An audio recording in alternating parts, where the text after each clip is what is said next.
মদিনার পার্শ্ববর্তী একটি এলাকায় একজন মহিলা মৃত্যুবরণ করলে অপর এক মহিলা তাকে গোসল দিতে লাগলেন। যে মহিলা গোসল দিচ্ছিল তার হাত যখন মৃত মহিলার উরুতে পৌঁছালো, তখন সে আশেপাশে বসা 2-4 জন মহিলাকে বলে উঠল, হে আমার বোনেরা, তোমরা কি জানো এই যে আজ মহিলা আজ মৃত্যুবরণ করেছে, তার তো অমুক পুরুষের সাথে অবৈধ সম্পর্ক ছিল। গোসল প্রদানকারী মহিলা যখনই এই কথা বলল, অমনি সাথে সাথে অলৌকিকভাবে তার হাত মৃত মহিলার উরুর সাথে আটকে গেল।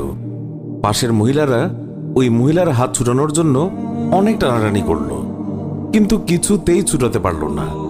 বেশ জোরাজুরি করাতে হাতের সাথে উরুও চলে আসতে লাগলো। এইভাবে অনেক সময় অতিবাহিত হতে লাগলো।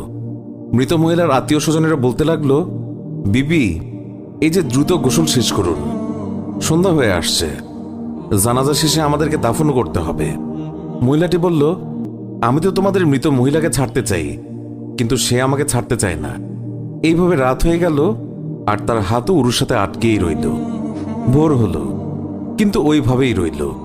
তখন সমস্যার জটিলতা দেখে মহিলার পরিবারের সদস্যগণ ওলামায়ে কেরামের কাছে গেলেন এবং একজন আলেমকে বললেন, মৌলভী সাহেব, একজন মহিলা অন্যজনকে গোসল দিচ্ছিলেন, তখন তার হাত মৃত মহিলার উরুর সাথে আটকে গেছে, এখন কি করা যায়?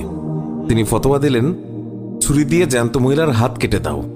তখন গোসল প্রদানকারী মহিলার আত্মীয়রা বলল, আমরা আমাদের মহিলাকে ত্রুটিযুক্ত বানাতে চাই না, আমরা তার হাত কাটতে দেব না।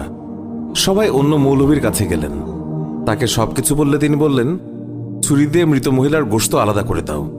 তখন মৃত মহিলার আত্মীয়রা বলল, আমরা আমাদের মৃতকে খারাপ বানাতে চাই না। এইভাবে 3 দিন 3 রাত অতিবাহিত হয়ে গেল। প্রচণ্ড গরম ছিল, সূর্যের তাপ ভয়াবহ রূপ ধারণ করল, ফলে দুর্গন্ধ ছড়াতে লাগল। আশেপাশের অনেক এলাকায় খবর ছড়িয়ে পড়ল। সবাই ভাবল, এখানে তো সমাধান হচ্ছে না, চলো মদিনায় যাই। সেখানে তখন ইমাম মালিক রহমতুল্লাহ আলাই প্রধান কাজীর মর্যাদায় ছিলেন। লোকেরা মালিক রহমতুল্লাহ আলাইয়ের দরবারে পৌঁছে বলল, হজরত, একজন মহিলা অপর একজন মৃত মহিলাকে গোসল দিচ্ছিলেন, তখন তার হাত মৃত মহিলার উরুর সাথে আটকে গেছে, ছাড়ানোই যাচ্ছে না। 3 দিন হয়ে গেছে, এখন কি ফতোয়া? ইমাম মালিক রহমতুল্লাহ আলাই বললেন, আমাকে সেখানে নিয়ে চলো। সেখানে গেলেন এবং চাদর দিয়ে আড়াল দেয়া হলো।